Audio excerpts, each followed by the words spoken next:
Hello, everyone. I appreciate the opportunity to present today.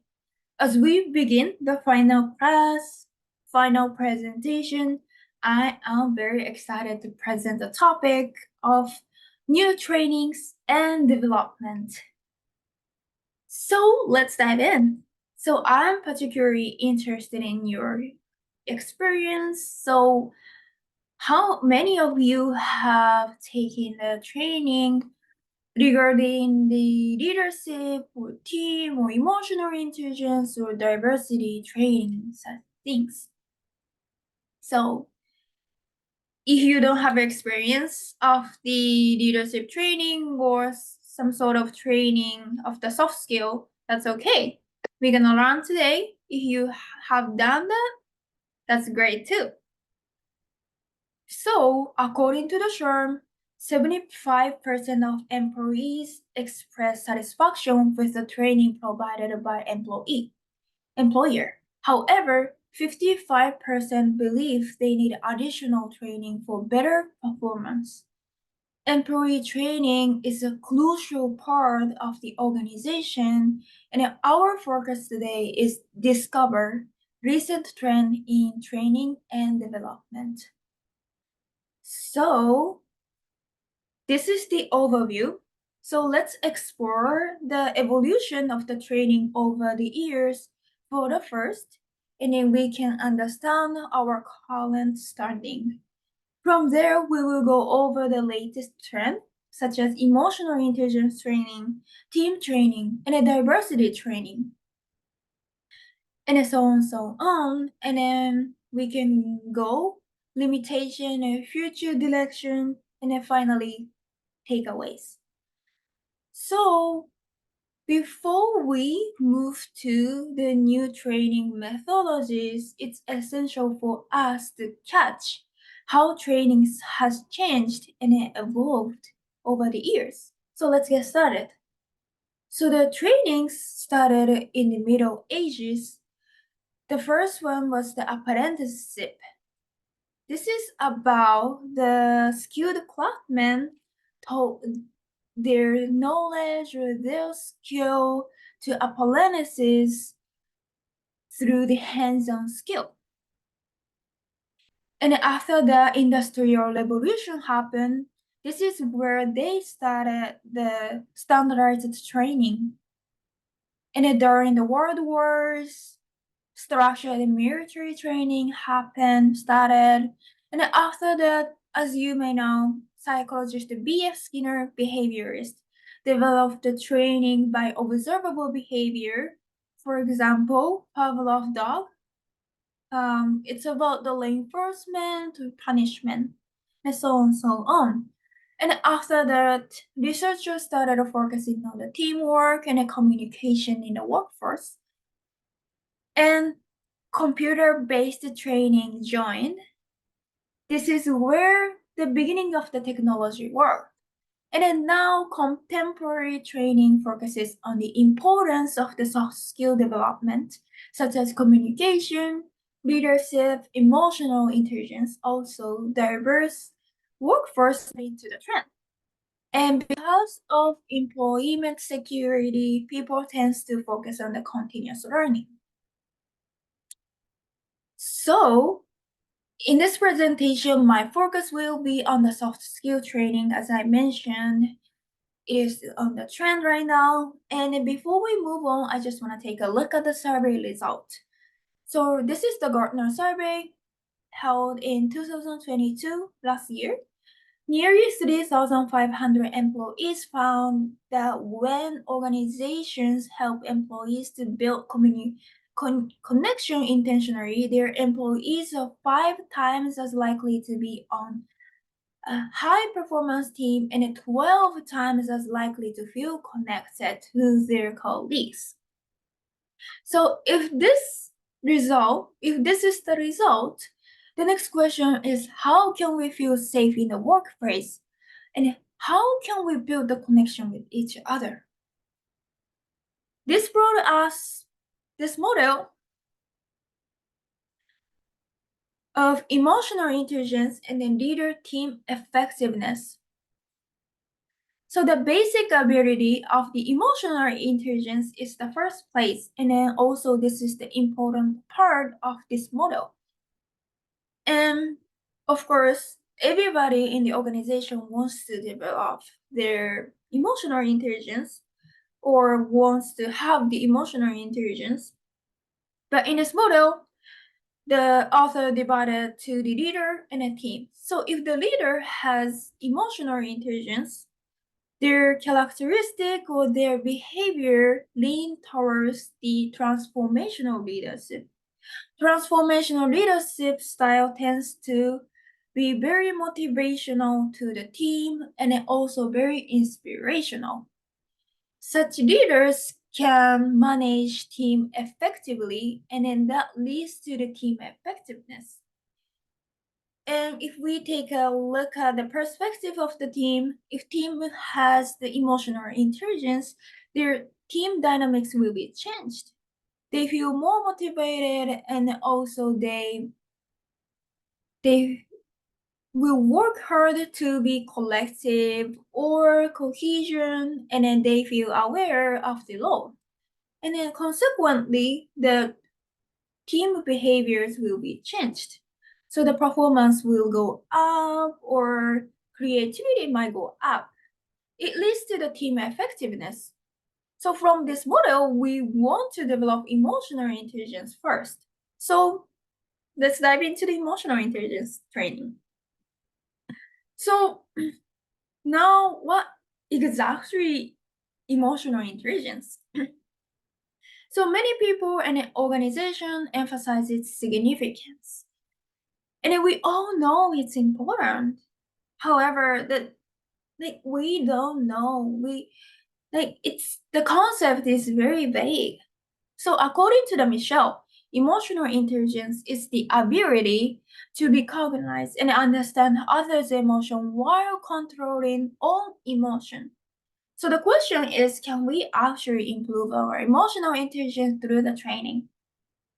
To assess this research tested more than 300 participants, randomly assigned them either EI training program or matched placebo control.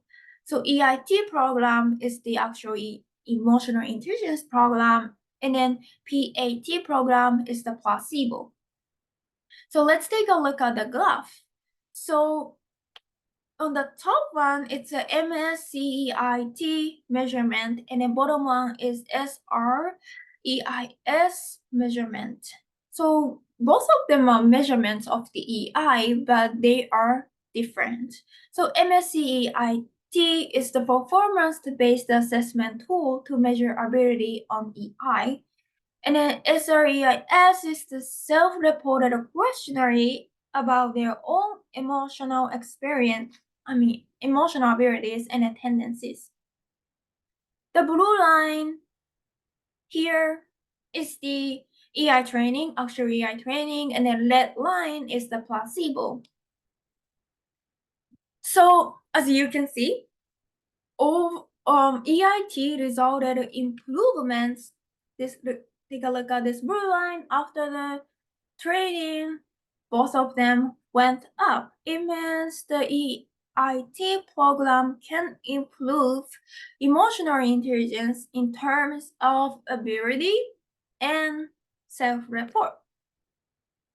Interestingly, age and sex are not associated to the result. And surprisingly, improvements of the EI after the training remained 6 months. And also participants reported high satisfaction towards the emotional intelligence training. So overall, some people still argue the effectiveness of EI training, but the research indicated the positive impact on the emotional intelligence through the training. So next is team training. What is teamwork? So teamwork is the collective effort of a group of individuals working together to achieve a common goal or objective. So according to the model, for effective teamwork, there are three competencies: attitude-based, Competencies, it's about the trust or psychological safety. And a skill-based competencies, it's about the communication or coordination, conflict resolution, and it allows knowledge-based competencies, including the situational awareness. One of the form team training is team development intervention. This aim at enhancing team dynamics and overall effectiveness within the organization. So now let's move on to the key components of TDI. To understand TDI, I would like to take a moment to look at this model provided by Les Renza. TDI can be divided into two categories, which are training interventions and process interventions. Training interventions are focusing towards building individual skill and knowledge. On the other hand, process interventions are focused on improving group dynamics, relationship, and overall organizational process. Both types of intervention play a crucial role in the organization development. However, their effectiveness often depends on the specific goal or challenges of the organization. So if you want to develop the leadership skill, knowledge, of course, use the leadership training. If we want to develop the individual members' team competencies, this is where you can use team training. In the process intervention, we have team building, team developing. Team building focusing on improving the team relationship, and then team debriefing involves the reflective discussion to learn from past experience and enhancing future performance. So first, let's take a look at the leadership training. There are many types of leadership style out there, and can we actually improve our leadership skills through the training? So I found this meta-analysis using 335 research. The result displayed after the leadership training, actual learning in the training improved by 25%. Leadership behavior improved by 28%. Subordinate outcomes such as their employees' satisfaction or performance improved by 8%. Surprisingly, job performance improved by 20%, and the overall organizational outcome improved by 25%. And in this paper, she provided this table. Thank you so much. This is the evidence-based best practices for designing leadership training program. So as you can see on the top line, it says it's better to use multiple delivery method. The practice-based training method tends to be more effective than informational-based. However, it's better to use multiple delivery method at the same time. This study also found the leadership training programs through the need analysis result in a greater transfer and learning. Training business skills are the most effective for learning and transfer, while programs that train soft skills are more effective for organizational and subordinate results. Feedback significantly improves the effectiveness of leadership training. On-site training programs are more effective than off-site programs, and face-to-face leadership training is more effective than virtual-based training.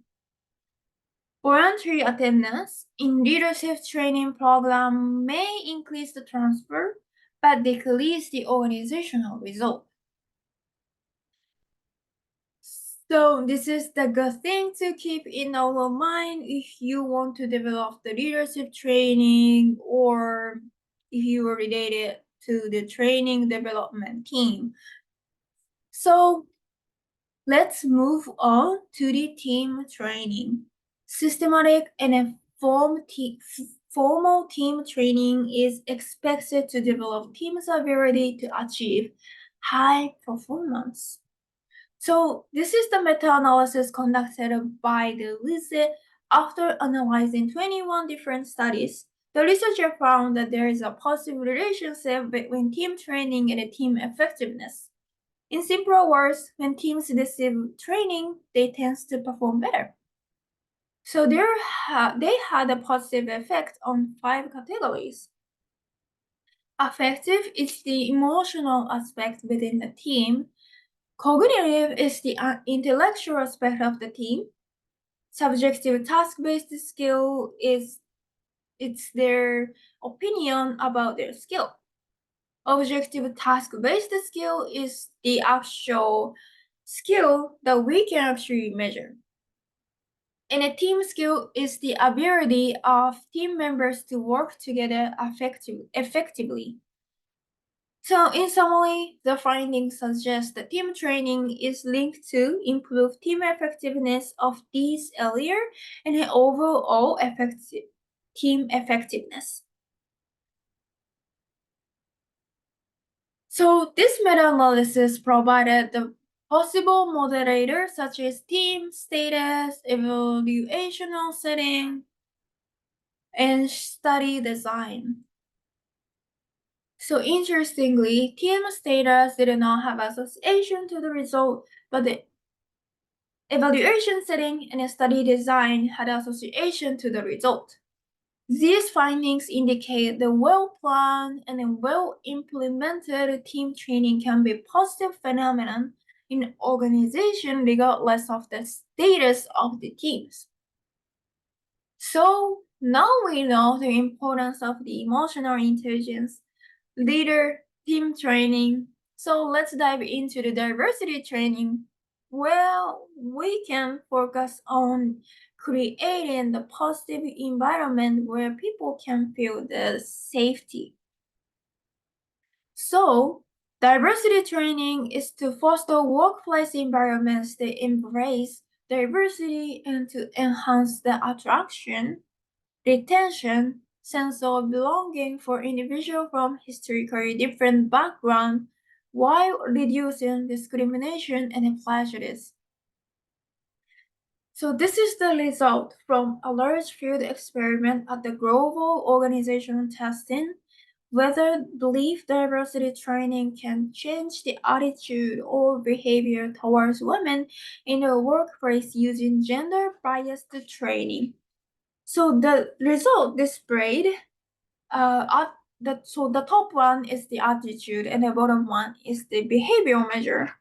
And then the result actually show that there was a positive effect on employees' attitude towards women and then willingness to acknowledge their own gender bias and then gender inclusive intentions. But if we take a look at the subgroup differences, employees outside the US had a higher score than others. However, if we take a look at the behavior measurement, informal mentoring of women, this is about supporting women or giving advice to women, so on and so on. And overall, the result, it was not significant. However, if we take a look at the subgroup differences, employee in the US had a great score. And specifically, research reported that women employees in the US had higher result. This is very interesting point. So as you can see, diversity training is very complex. Some people can get effect, some people don't get effect. So I would like to bring up the non-favorable result as well. So this is the awareness training for supervisors and managers. So diversity awareness training aims to raise sensitivity to social perception biases, leading to reduced differential treatment of currently different individuals. So this research collects the trainees' reaction, knowledge of social perception bias, co-workers' appraisal. Good side is non-white participants and white participants. Both of them had a good reaction towards the training program. However, it did not increase knowledge of the social perception bias. So if you take a look at this graph, the blue line is the non-white, yellow line is the white participant. So after training, this is interesting result, right? This research indicated the training led to increase in the manager's unfriendly treatment towards non-white employees. Why? This research also displayed negative emotions such as less motivation towards training can influence the observable result. And a mandatory training can lead to backlash, contributing to less diversity in the workplace, while voluntary training may benefit those who already appreciate the diversity. Diversity training alone is not enough to bring behavioral change. This paper indicated a careful management of pre-training beliefs and imposter training coaching can prevent the negative reaction. So I would like to show you guys this model provided by Robertson. So this is the model of the process of the training, and then prototypical trainees personas. So this is the pre-training stage, getting them to learn during the training. Getting them to apply is the post-training stage. This is the personas of the trainees. The defensive trainee, hence the defense towards training. The anxious trainee tends to have anxious feeling or fear towards training. The overconfident training, they have enough confidence towards the knowledge of diversity and so on and so on. So for the defensive trainee, key challenges is they do not see the value of the diversity training. They don't know why they do it, right?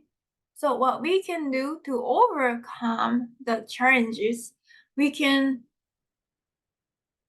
implement the assessment first in the pre-training stage, and then we can set a goal here, and then we can apply the exercises after the training. For anxious training, the key challenges is they feel threatened and anxious towards training. So what we can do to overcome is create a network where they can feel safe during the training. And then for the overconfident training, the key challenges is they take less effort because they feel confident, right? So what we can do to overcome this is we can communicate the purpose, why we are doing this, right? And then after the training, we can provide a follow-up. How you're doing with that, right?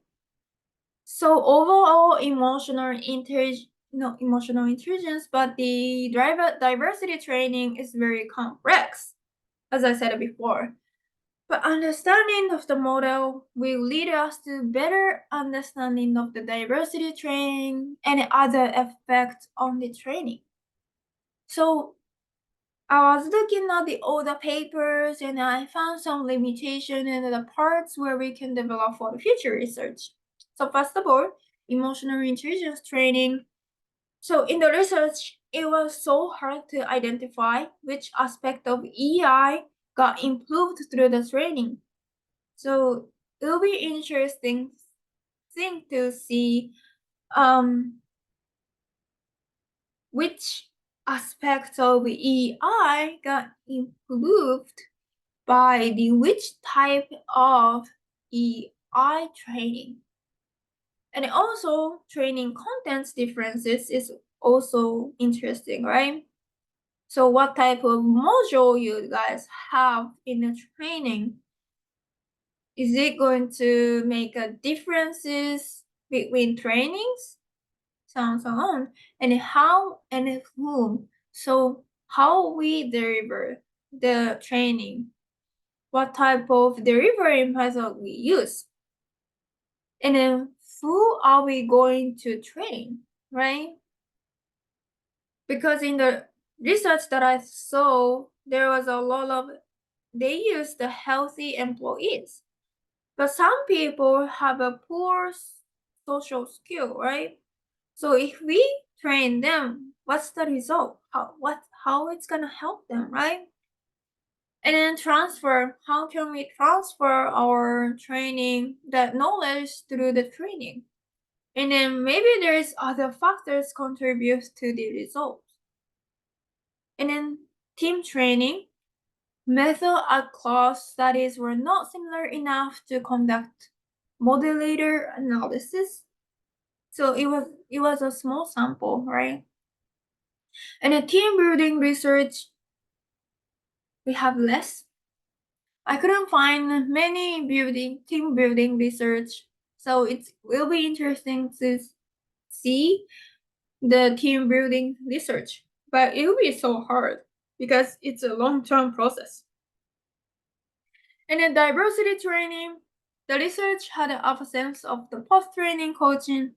So if we implement the post-training coaching, what's gonna happen? What's the result? It'll be interesting. And then also, according to the Alhage study, how diversity training enhanced the perception of the organizational justice, employee moral awareness, and an organizational ethical climate will be interesting to see as well. So, takeaways. It's good to look at the organizational need and individual need before we implement the training, to understand better what they need, and then knowledge the trend. Of course, it is important. And emotional intelligence, leadership, and team diversity training, we cannot undervalue them. They're important. They're soft skill, but still important. Because AI is developing, what we have is social skill, soft skill. It's important to take a look at the importance of these soft skills. And effect, understanding how do the delivery process and the personas can affect the training as well. So now I'm wrapping up our discussion on the latest trend of the training. We've explored some cutting-edge approaches that are reshaping the landscape. However, it's crucial to acknowledge the field is vast and there are numerous insights waiting to be uncovered. So what we covered today is just the tip of the iceberg. So in this rapidly evolving landscape, studying inform is not just an advantage, but a necessity. As we moving forward, let's recognize the wealth of knowledge that exists beyond the scope of this presentation. Their groundbreaking ideas, immersive methodology, and transformative technology that can significantly impact our approaches to training. Thank you so much.